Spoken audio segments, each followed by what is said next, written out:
Yeah.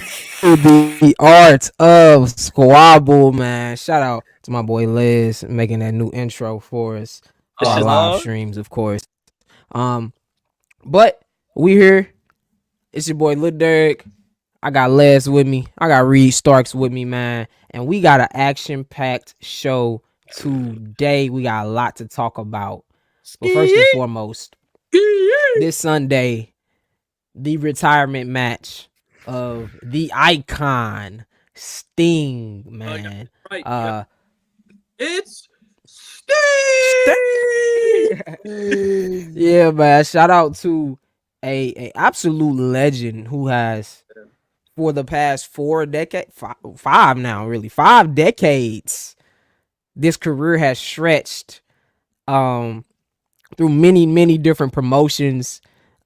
Honestly, his career as far as what he's done for wrestling as a whole is damn near unmatched if we just think about from the APW just the territory days in general to WCW to TNA. A huge part of TNA being a success was having Sting.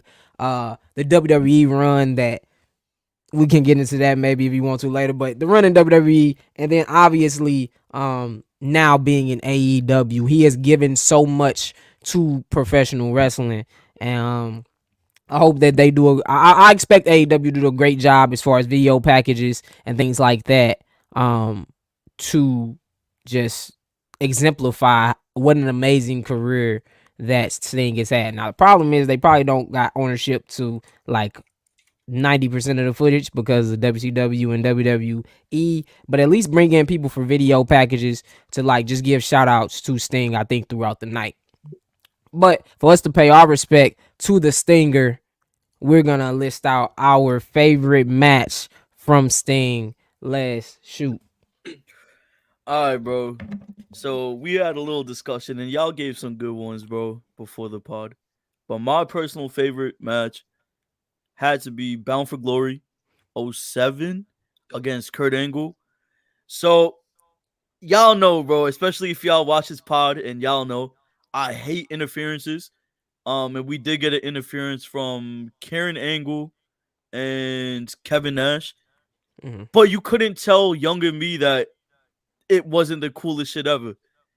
First of all, Kurt Angle with that 450, like it was like a 450 knee, almost fucking, I don't know, bro. Sting almost regurgitated some shit, bro. That shit injured him. And then there was a spot also, it was a botch, but it made Sting so fucking cool because Kurt Angle takes the fucking baseball bat and he swings it. Sting is supposed to catch it, mind you, but he does not. The shit hits him smack in the face. Sting fucking no sells it and continues with the spot. And Sting does not give a fuck. He didn't bat an eye. He didn't cry. He didn't whine like a little bitch. And they put on a good, 20-minute match? So that was one of my favorite Sting matches of all time. Reed, take What it you away, got brother. for us, Reed? Did he do the after he got hit? Is that the one? Yeah, yup. Yeah, Yup. that shit's hard. I would have to stick because I'm a youngin. Technically, I would have to stick more to the TNA days, like less, because that's more of what I saw of him. I have seen his WCW tapes, Yup. but I'm gonna say Bound for Glory 2009 against AJ Styles. He did not win the match, but the fact that he went toe to toe with AJ Styles, basically in his younger prime, and the way y'all know how AJ used to move. AJ was like, Yeah. think of Will Ospreay, and then kind of put that towards. I'm not trying to say he's Will Ospreay, but No. I know what you mean. his move set is similar.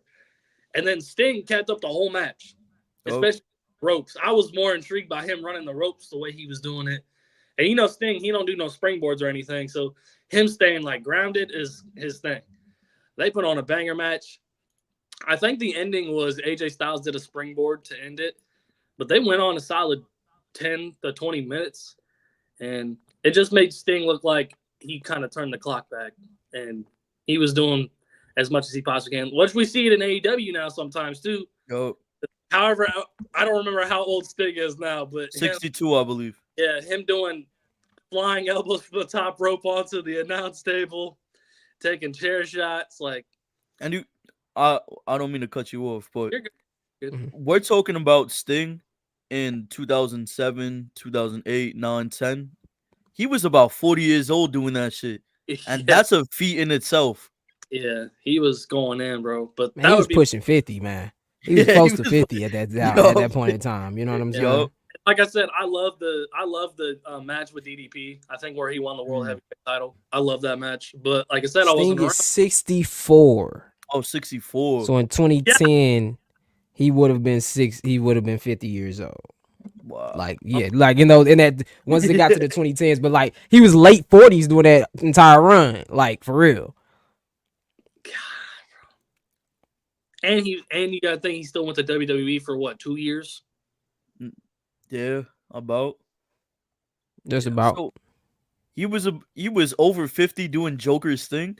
Bro, this man deserves all the fucking flowers he needs, Yeah. bro. He's Yeah. All the flowers in the world, most def. And like Who we said said, this that? is our favorite matches. No doubt, I don't think this is Sting's greatest match, but I have to be very, very selfish.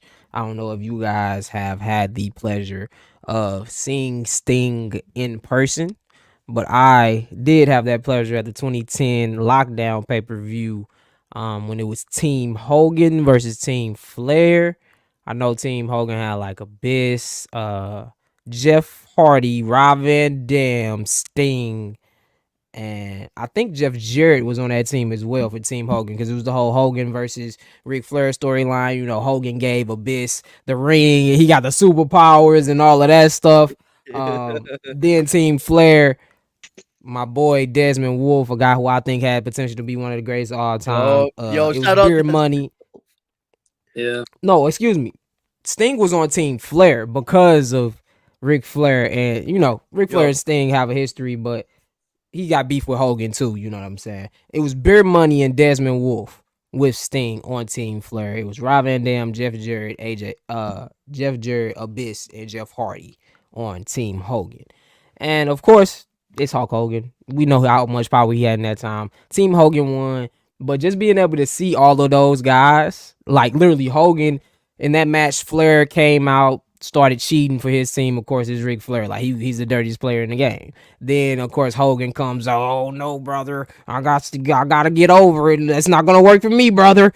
So he goes out, you know, beats the crap out of Ric Flair. Ric Flair taking all these crazy bumps at like 60 years old at this point in time for Ric Flair.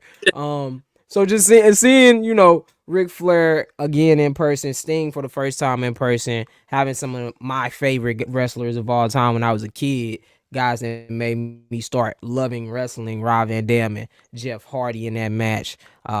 Just being that whole entire pay per view was great. AJ Styles versus D'Angelo De Niro on that pay per view. I can't remember who Kurt Angle faced on that pay per view, but he was there as I well. think Um, I think it was Mr. Anderson. yeah, it was Angle Anderson. That Yep, was yep. all time. One of my So favorite ever. yeah. Just a great pay per view. Of course, just seeing Sting in person, that's got to be like my favorite match of his, because no doubt seeing him in person is just as electrifying as you would expect it to be. Uh, and a legendary spot fest match. We all know about the Lethal Lockdown, you know. So Yeah. see, gonna be spot crazy. I wanted to say because Derek said about Sting.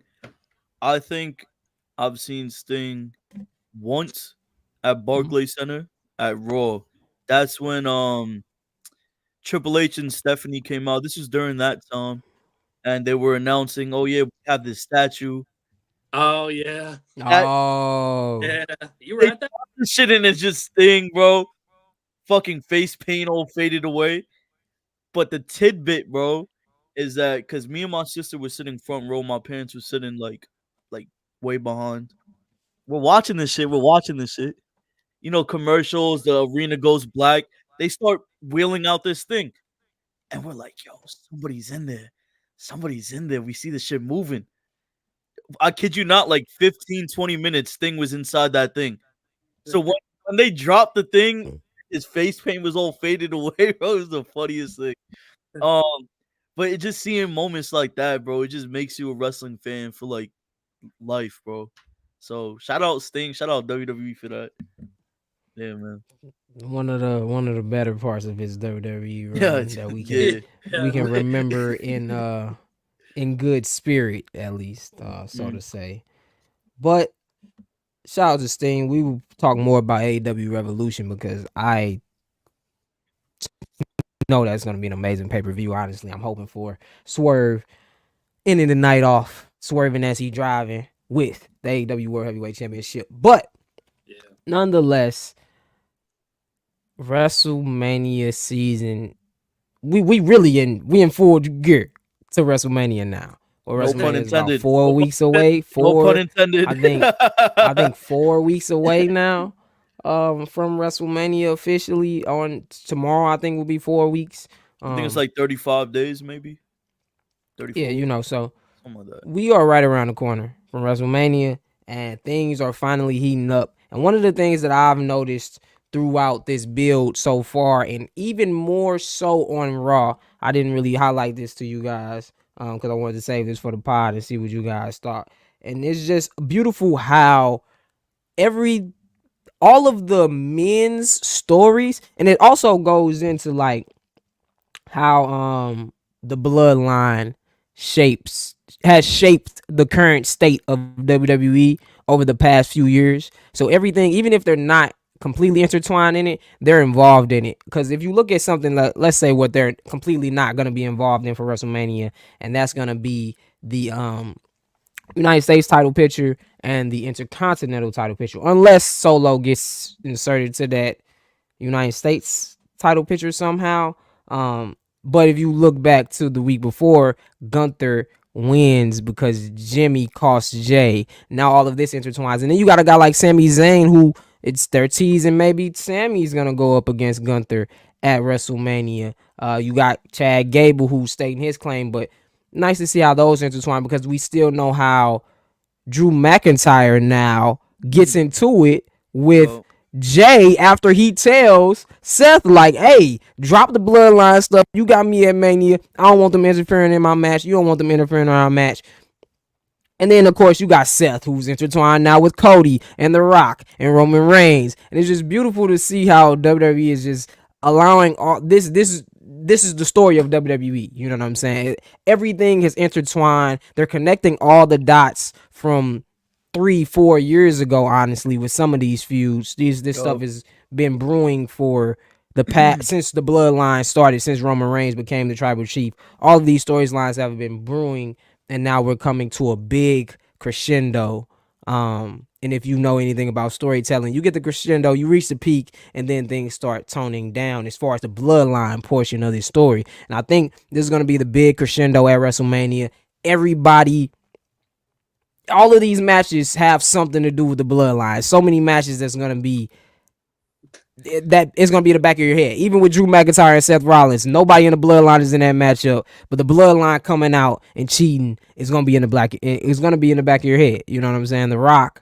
It's so beautiful, man. Shout out to Triple H because Vince McMahon, this is some of the things that we as fans had crapped on Vince McMahon for the longest. I feel like the lack of Vince McMahon used to treat it like it was a new show every week. Like nothing last week mattered. It doesn't matter that you saw this match last week. You're gonna see this match again. It was like an episode of Family Guy, bro. It was like whatever on NXT didn't matter. There's no continuity at all for what Vince was doing a lot of the times. And Triple H is bringing all of these things full circle to just make the build to me already feels really, really special. As far as just, I know we're going to get some amazing storytelling that entire weekend. Maybe some of the best that we've ever seen in wrestling, in WrestleMania history, to say the least. So that's my rant on just the state of the road to WrestleMania on the men's side, especially. I think the women's side is doing a great job at that too, just really quickly. Liv Morgan getting intertwined with the Nia Jax and the Becky and the Rhea. It's like everybody, you know, and then of course you got the whole damage control situation. Who's gonna help Bayley is still gonna be a good question for these next 4 weeks because I just feel like, you know, Bayley's gonna have to have somebody helping her even that score with the Kabuki Warriors at Bay 2. Don't think Dakota is close to coming back, but yeah, it's just it's lovely to see this WrestleMania season being here and what I think is going to be one of the best WrestleManias that we've ever seen. I was gonna say their bloodline's even involved in the women's title picture because of Nia Jax. Literally, and then don't hey, Naomi may be one of the people to help out Bailey. Hopefully, that's Yeah, that's Wait, there was one thing I wanted to say about that. Damn, bro, I can't find it or pull it up. But y'all remember, we talked about it a couple pods ago, maybe mad long ago, but we said that the women, they should do away with the tag champions, or what I said. They you should talking about the introduce. China battle royale? Yeah.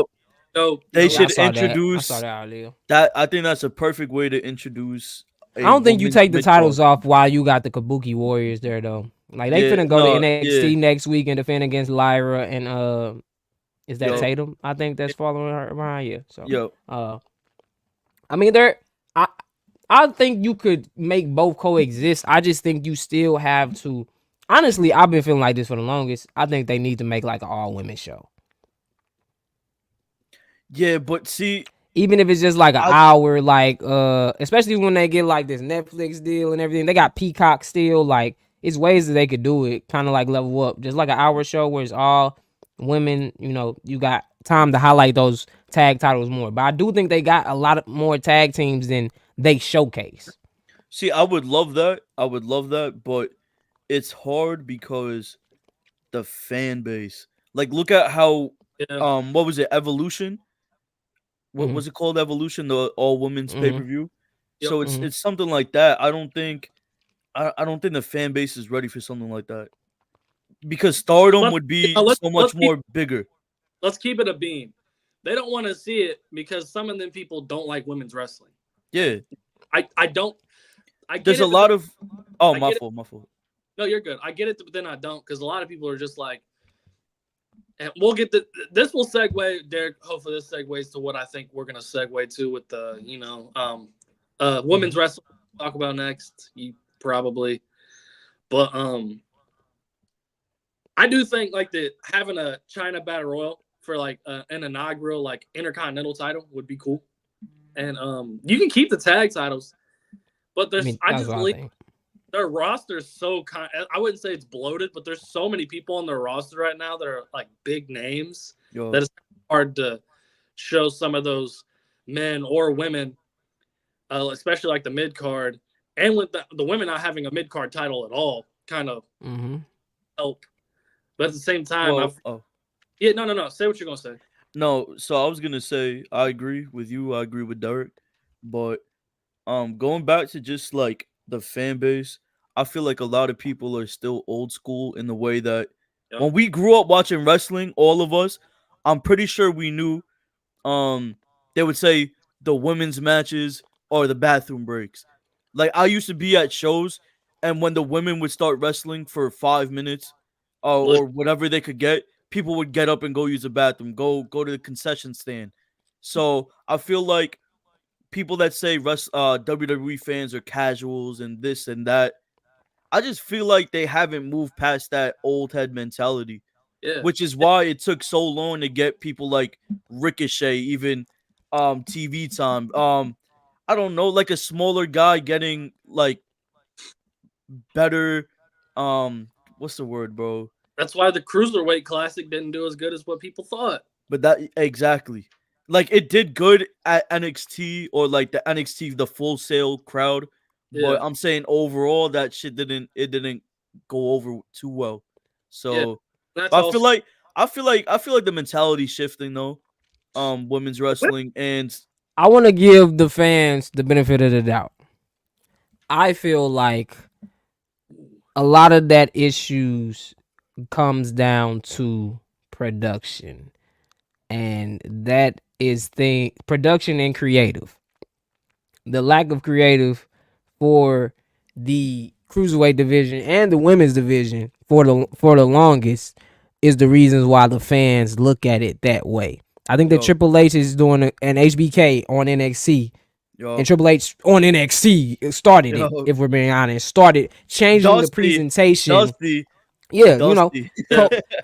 they started really changing the presentation of the women, because if you look back, that was Dude. not always the way. That was No. not always the way. It was Playboy. There would never have been a Moolah or Mae Young Yo, and all of the women that came before the 90s era when wrestling was at its most popular, which is why when Vince McMahon shifted that focus, WCW as well with the Nitro Girls, there was a lack of emphasis on women as wrestlers and more on them as eye candy and managers and things like that. And now, of course, WWE has like controlled kind of the way most of us look at wrestling, because that's what we grew up on. wait, can I speak on that too?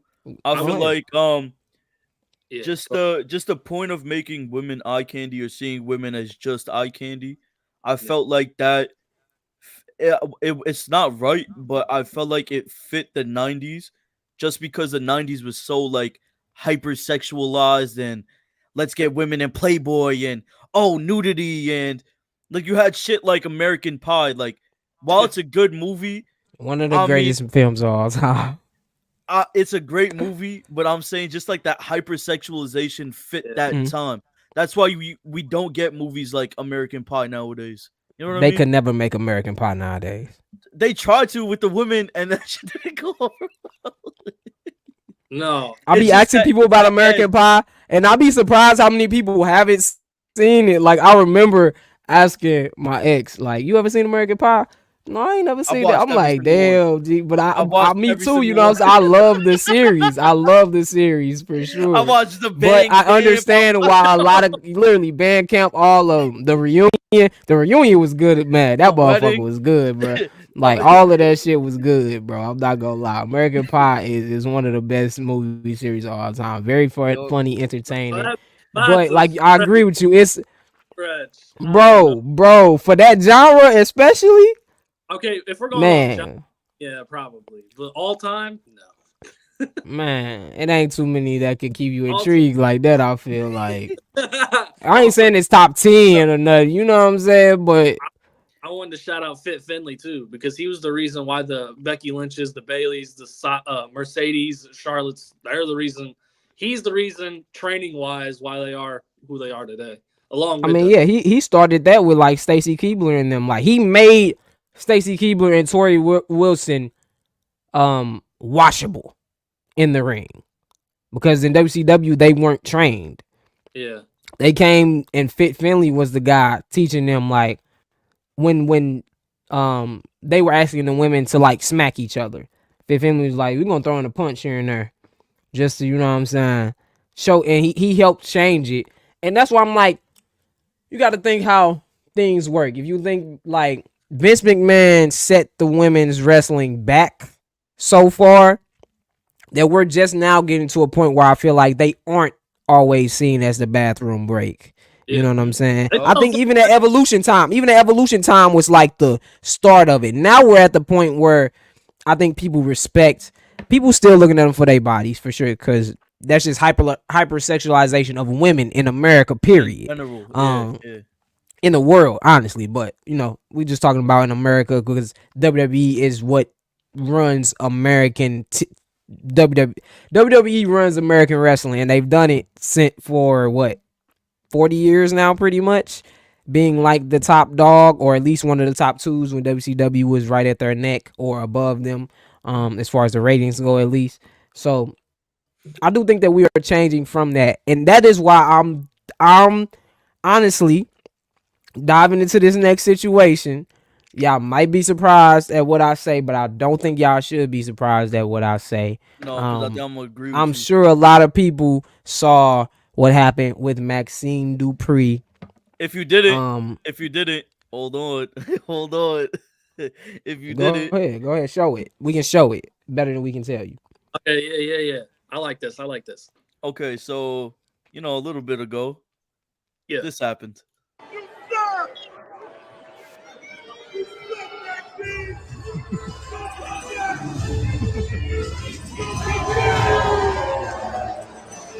Hey, him saying "don't come back" is the only funny part to me, bro. No, Hey, wait. Yo, hey, the funniest hey, part. fucked The up, bro. funniest part is when she goes like this, and the motherfucker in the back, thank you. Hey, that shit.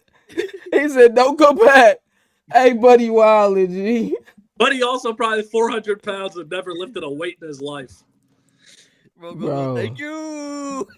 Yeah, Brody. But I, for one, did not see a problem with this. To be honest with you, I did not see why people were making a big issue because she was getting booed. Now, if they were like calling her names, calling her out of her name, you know what I'm saying? Then okay, they doing too much. They crossing the line. Yes, because this is not, this isn't years ago. You know what I'm saying? But as a fan, you get the right to, you know what I'm saying? It's a certain line that you can't cross, and I don't think that they crossed that line by booing her because they saw a bad match. End of the day, say what you want to say. If because she's definitely improved, and that's my thing. I love Maxxine. I love Maxxine Dupri. I loved how much I've seen her. I love how much I've seen her improve since she has come to the main roster. She isn't as bad as she was before. But I understand what WWE was doing by attempting to get her out there, and then now they kind of pulled it back and really just having her manage and do these house shows. But this should give her tough skin. This should give her tough skin. And also, if she has a problem with this, if other wrestlers have a problem with this, they should be working with her in and out every week. And they should also, WWE, if they have a problem with this, they should give her a schedule. You're on TV on Mondays. Wednesday, Thursday, Friday, you need to be at the PC Center. Well, the PC. You need to be at the Performance Center improving your skill. And that way, we can keep you on TV, but throughout the week, you need to be at the Performance Center 2 to 3 days out the week. That'll get you better and better. And then in some months, and you also keep doing, like, forget the house shows. That's my thing. You don't need her on the house shows. You have other women that are ready that could be on these house shows. Xia Li. Yeah. You know what I'm saying? Like, this is all on WWE at the end of the day. WWE's fault. It's at the end of the day, like you said, bro, Maxxine wasn't ready to be wrestling house shows. She's still in training. She's still learning. We understand she gets physical in a match. We get, you just want to give her a one-off match and let her train on the side. But you're giving her a full-time schedule. She's not going to learn like this. She's going to get tough skin, but it's not going to make her a better in-ring wrestler. Take it to the PC. I know there was wrestlers defending her, and trust me, I understand to an extent why it's fucked up. But at the end of the day, it's wrestling. If Maxxine put on a match and she got no reaction, people was just like this, bro. That's worse. That's always worse. If they were that's silent, always I understand. Worse. But the fact that they're even giving you a reaction should just be like, all right, I gotta switch this gear. I gotta get better. This is motivation. Exactly. If we go rap, bro, we all artists, bro. If we go rap and we get booed off the stage, that's on us. We're not gonna be like, man, they shouldn't be booing me, bro. I'm trying my hardest. What? If they don't give you a reaction, come on, bro. If the fans are not giving you a reaction, then it's like I'm more upset. Yeah. I'm more upset. If I get no reaction, no claps, no boos. I'd rather y'all boo me and tell me I need to get better. And that shows me that you care enough to boo. If you don't care, I'm like, damn, I don't know if I'm good or not. Because nobody even cares to tell me if I'm good or not. Yep. I just feel like as a performer, that is something that you have to deal with. And unfortunately, it's happening to her. It's never a good thing. I ain't never been booed off the stage. I don't know about y'all. But I ain't never in my life been booed off the stage. But if I was, I would not be looking at the crowd, or I would not want my friends and family to be looking at the crowd like, don't boo my son, don't boo my brother. He trying his hardest. Like if I was a kid, yeah, okay, cool. This is an adult. This is a professional. We are professionals at what we do as music artists, as performers. So if we get on the stage and somebody boos us, That's just something that comes with the territory, and they tell me I need to do better. So I love Maxxine. I wish her the best. I look forward to seeing her improve. But I just don't see a problem with what they did, honestly. I don't see a problem either. Reed, what you think, bro? Yeah, you've been silent over there. I was just gonna say that. He been playing it safe. I was gonna say part of the last part too with the women, like the women's matches be better than the men's matches half the time. So people hating is what it is. But I agree with y'all to an extent. Like it comes to the territory. I know people say like that shouldn't be a thing. It's like, but it does come with the thing because it's these stigmas that we, as Americans and as humans of the earth, we have these stigmas that are just going to be stigmas forever because they will never change. So when somebody says it comes with the territory, it comes with the territory. It's never going to change, regardless of how like her other fellow wrestlers feel about her getting booed. Because let's say this. Think about, okay, people are getting mad at that. Think about when people were saying, die, Rocky, die, when he first started. Think about that. That's worse. They were death on this wishing death on that man. Come on now. Power in the words, man. But, yeah, guess what? He's the biggest star WWE has ever seen. So I think I love Maxxine, like you said. She got room for improvement. She gonna get there too. Like I'm not giving up. I got the utmost faith in her, man. I got so much faith in her, especially with I got so much faith in her. I want to marry her. With the PC. You gotta chill, bro. And she only 26 years old, G. She's only 26 years old. Yeah. Bro, she's not even in her wrestling prime yet, bro. That's what I'm like. She's only 26. She's probably only been wrestling for like a year or two. Like, not even. This is okay. This is okay. This is fine. When she is 30 years old, she's gonna look back at this moment and be like, that moment motivated me. That's how I would look at it. That's what I feel like her story should be from here. Look at that moment. That should be where, okay, I've been working hard, but I can work harder. Next time I come to that city, I don't know what city that was in, they not gonna boo me. I think Oakland, California. Next time I come to Oakland, oh yeah, she was in the Bay. You know they get wild out there, G. They was tweaking sending her out there. Oakland too. That wasn't San Francisco. You feel me? That was Oakland, California, man. Stop playing with the Bay, man. Shout out to the Bay. Shout out to Maxxine Dupri though. Like I said, she has improved so much. I am excited to see the future for her. Facts. And I think the sky's the limit still. Like I said, she's only 26. 5 years from now, she could be one of the best wrestlers on WWE's women's roster. Like, let's just be honest. She could improve that much if she's going to put in that work. But it's all up to her. It's all up to WWE also giving her the training that she needs. And shout out Rhea Ripley. But hey, pull Maxxine to the side on the road. Take her on the road with you. Like, that's what people used to do back in the day. They used to be like, you traveling with me now. Yo. I'm finna get you together. You know what I'm saying? But it's the fact you look back at Cody Rhodes. Randy, he gives Randy Orton a lot of credit for keeping him at bay. You know what I'm saying? And teaching him the way of WWE. And that's crazy because that was like Randy's Wild Boy era. Too at the same time, but it's still like. But he was still mentoring him. For sure, you know what I'm saying? So I hope that happens for Maxxine because I won't say she deserves to be booed or anything. WWE deserves to be booed. Yeah, but damn straight. It's just, hey, it's an unfortunate situation, but only she and WWE can get her better and get her to the point where that doesn't happen again. You know what I'm saying? It's sad that Randy couldn't employ or train Ted DiBiase to not be a criminal. So there's that.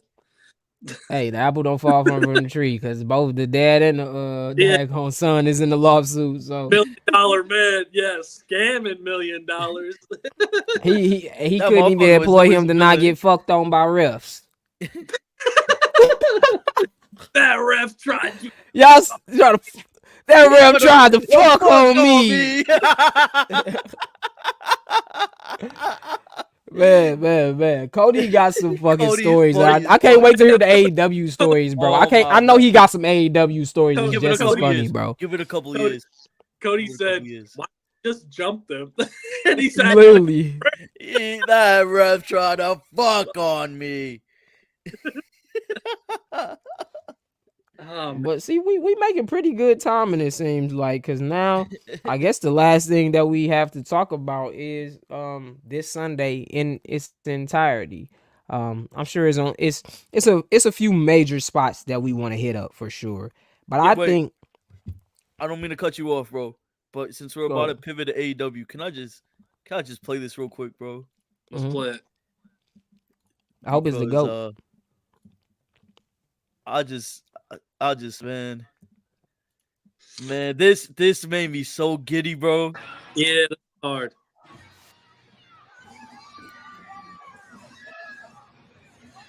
Matthew and Nicholas, they're prepared for it. Yeah, he's walking It's into a Sting. Bro, this is the Sting we grew up with, bro. Like, come on, bro. The coolest motherfucker in the company, bro. So fucking cool. So fucking cool.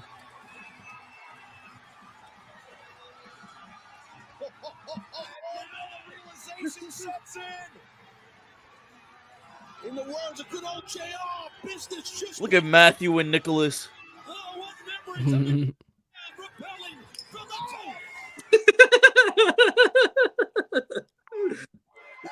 the Smack out. tables of Matt and Nick Jackson, Ooh. the equalizer. Off the drop. Bro, that match, bro. Yo, did you see what people said, bro? What did I call? They said Darby Allin is gonna unalive himself to give Sting the most memorable fucking match. I'm fucking weak. Bro, if that happens, oh man. I know Sting about to pull out the craziest shit of his life. Bro, Sting about to do a swanton bomb. Promise you. What if WWE throws money at Sting after his Sting signs with WWE? For what? Isn't he in the Hall of Fame already? I think so. No, Give us I Undertaker versus Sting cinematic match. We need it. I'll take it. Right. I'll take it. I'll take it. I'll take it. A win is a win. A win I is know. a win I is know. I know. Undertaker be looking at WWE like, damn, bro, this how easy it is. I think I could do this shit.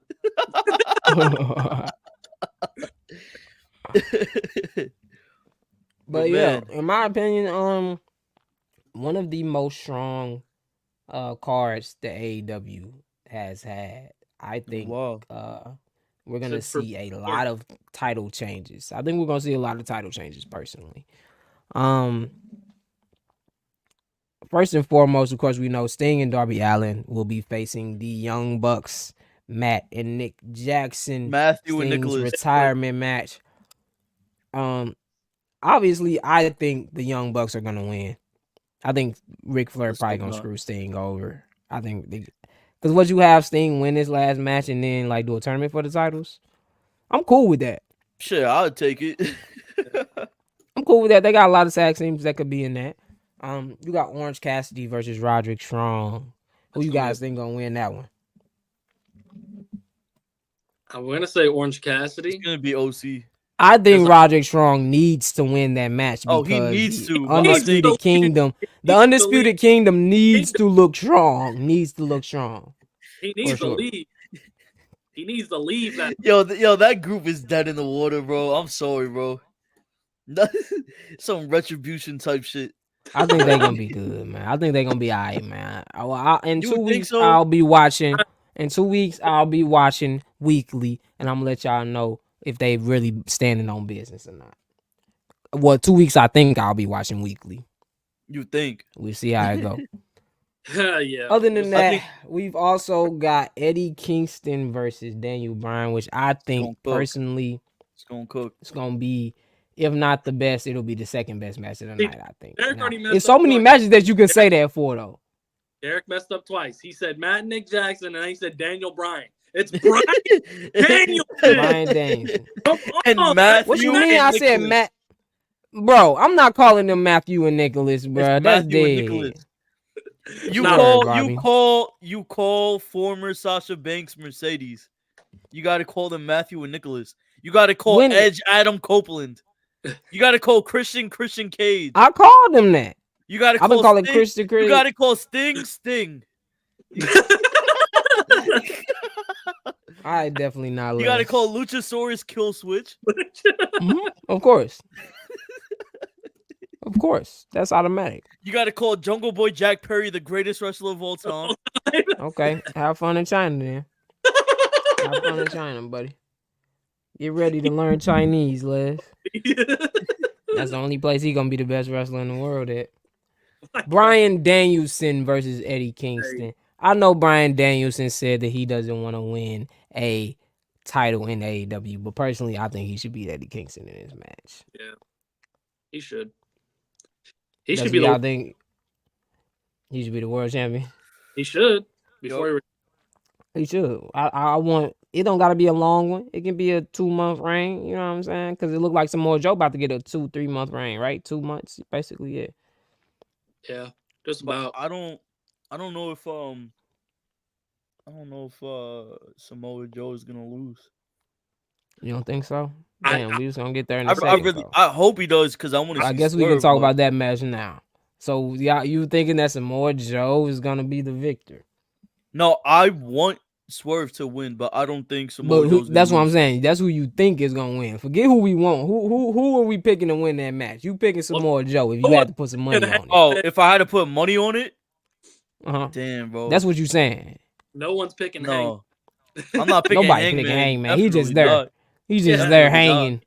He's just there hanging. Yeah, he ain't doing nothing. I mean, but who takes the pin in the match? Hangman. Hangman. He's the pin man. Damn, bro. Gotta be. I think Swerve should pin Hangman because last match he said, "You didn't Mhm. beat me.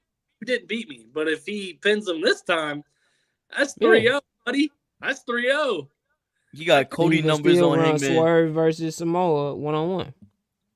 Yeah, which Samoa- I think sets up for that. Because Yes. Samoa's gonna be like, "Hey, you never pinned me."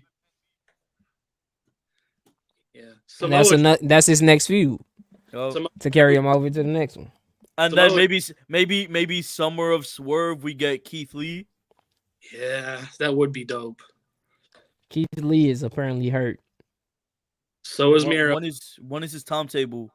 Oh, the Miro shit. We gotta talk about that later, but We'll talk about that last. yo, Also, we got Christian Cage with Kill Switch and Luchasaurus. Mother Wayne and the Prodigy, Nick Wayne versus Daniel Garcia.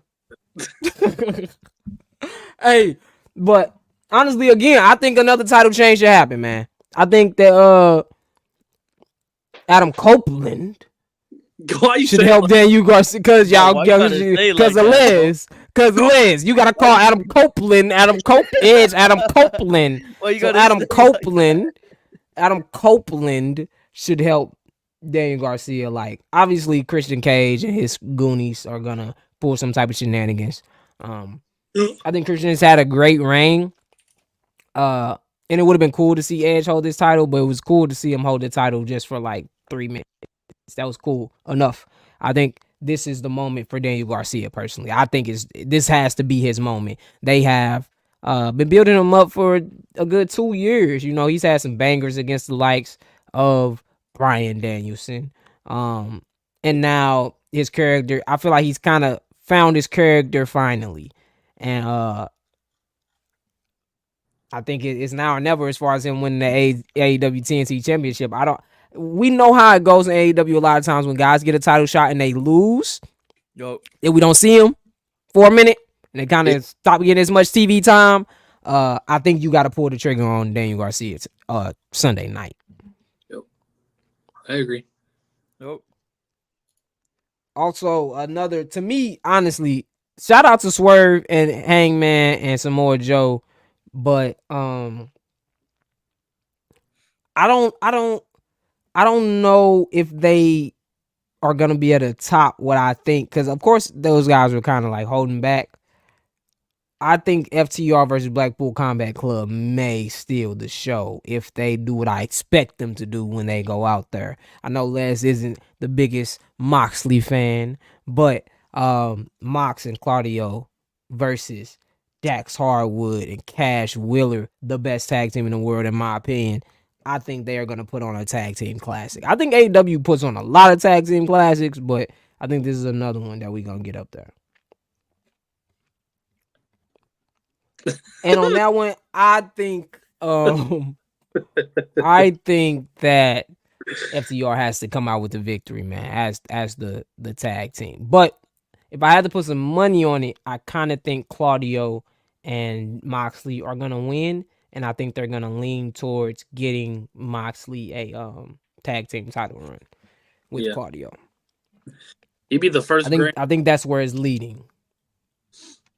First Grand Slam champ. No. He could be, yeah. Who y'all think got winning that one? They're probably gonna go BCC. I'm gonna say FTR. That'd be cool as shit. See, I know that match gonna be a banger though. The way we're talking, bro, like it's intriguing, but it's not like we weren't talking about Elimination Chamber the way we were talking about. You know what I mean? It doesn't have that same feel. I don't know. Maybe it's just me. Because, like, some of these matches just feel thrown together. I don't think you've been paying attention to the programming. Which one was thrown together? I guess I'm not paying attention. That's what I'm like. None of them were thrown together, bro. I'm not going to lie. Like, this has been their most well-thought-out pay-per-view. It's one match that's been thrown together. It's one match that was thrown together, and that is the All-Star Scramble match. Chris Jericho versus Wardlow versus Powerhouse Hobbs versus Lance Archer versus Hook versus Brian Cage versus Magnus versus Dante Martin. And the winner will receive a future AEW World Championship match. What happened to Meat Madness? Chris Meat Madness. Who else was supposed to be in there? It was Wardlow, Hobbs. That was it. It was Wardlow. No, it was Hobbs, 3. And Lance Archer. Oh, okay. So Miro was supposed to be in that match, and Keith Lee was supposed to be in that match. They are hurt. Apparently, somebody else that was supposed to be in that match was hurt too. But why would you make the match? And now they went with the All-Star Scramble match. Well, this is why. Reed. So Drainmaker said Tony Khan on the Revolution Media Call confirms that Miro and Keith Lee were supposed to be in the Meat Madness before the match was canceled, as they're both unavailable at this time. Miro quote tweets it. He says, "I've been injured since September, and I got medical attention in January. Sorry he wasn't aware of it." Which I don't know who to blame there. That's what happened to Meat Madness. Yo, AEW is Madness. That should have been the name of it. But the All-Star Scramble, I think Wardlow has to win and get a future AEW title match. Well, I know you said to make Undisputed Kingdom like Chris Jericho's powerful.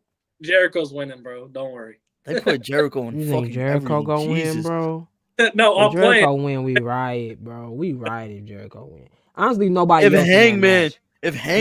in that match besides Wardlow or Powerhouse Hobbs makes a lick of sense. Hook already had a match. Lance Archer shouldn't even be in that match. I'm just being honest. Brian Cage shouldn't be in that match. Dante Martin shouldn't be in that match. And who the hell is this fake Magnus? I only know one Magnus. Who is this guy? From TNA? From CMLL. No, Nick Aldis is Magnus. That's the only Magnus I know. That's what I'm saying. This guy from CMLL. And they just throwing him in a match. He is the cousin of the original Mystico. The original Sin Cara in WWE, for those that don't know. Yo, when is that? The one that was like jumping on the trampoline and like hit the ropes and fucked up his debut? Yeah, that Mystico. He his cousin. The one that faced Hunico? Yeah.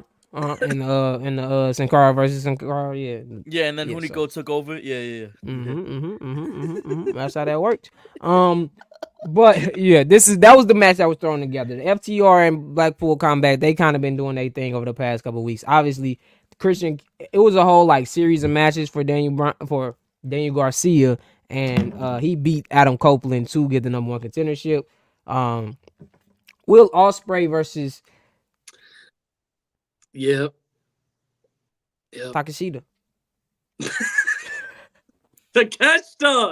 Takeshita, bro. Will Ospreay versus Takeshita. I'm trying to be. That's the MJF is so funny, bro. Shout out MJF. We miss you. Will Ospreay versus What about Takeshita is not really thrown together, but it was like a last minute. Let's get Will Ospreay on the card and let's put on a banger. And I also think that it's gonna lead to Will Ospreay turning face and leaving the Don Callis family. I don't see him staying with them for long.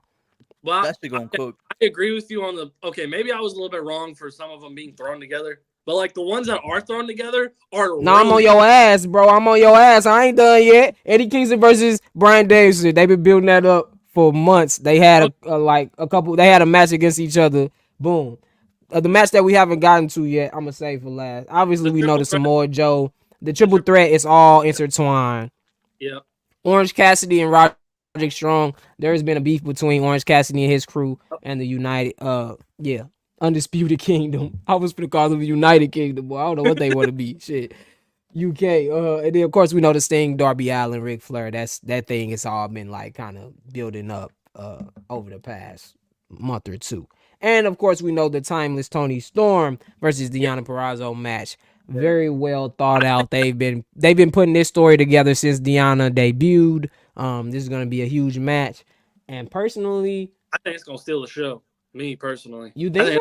I think it's one of the matches of the night. I think it's gonna shock people. I think it's gonna shock people how good it's gonna be.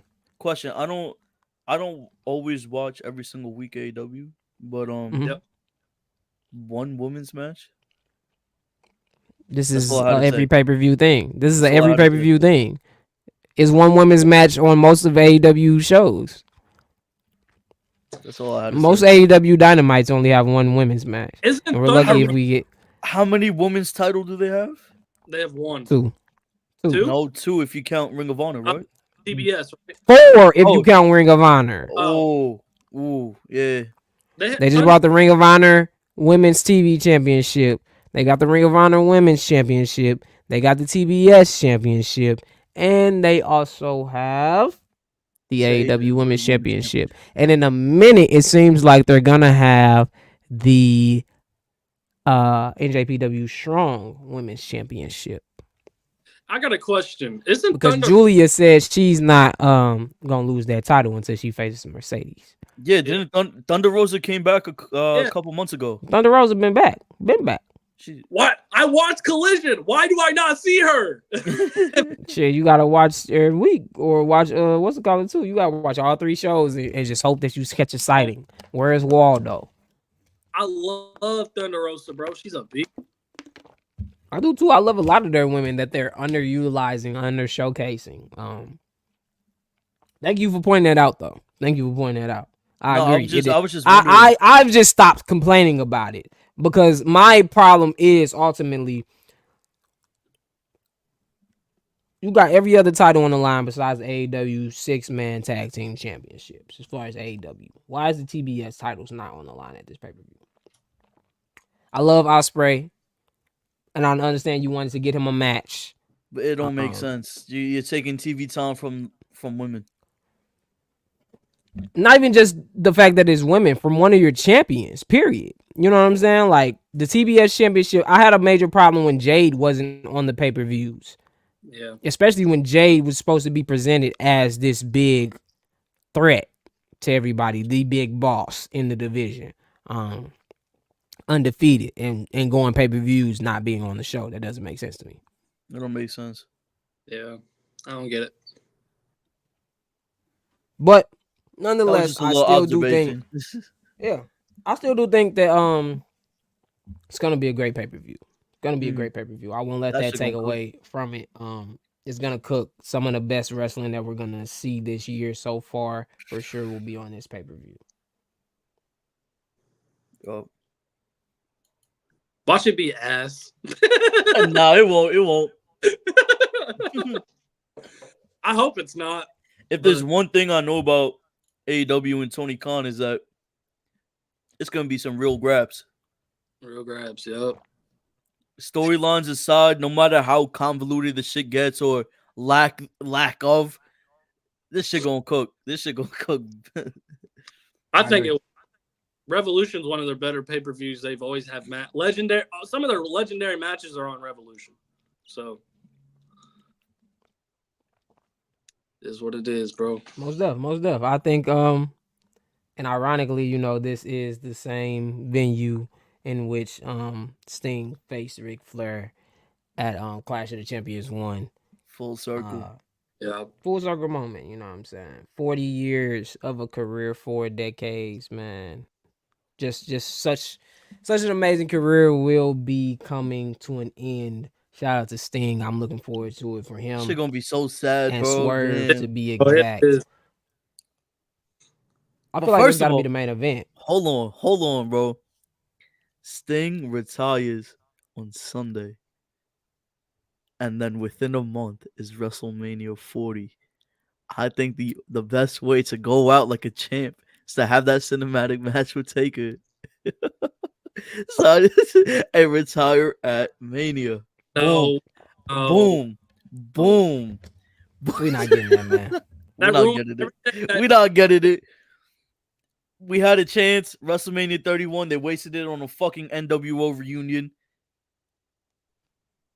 WCW. For Sting WWE. still to lose. For him to still lose. We were talking about this yesterday. Yeah, we were sitting there playing. We were playing 2K, and we were like, bro, they really did that shit. They really just had him lose. And then unfortunately the shit with Seth and the back injury, and it was just downhill, bro.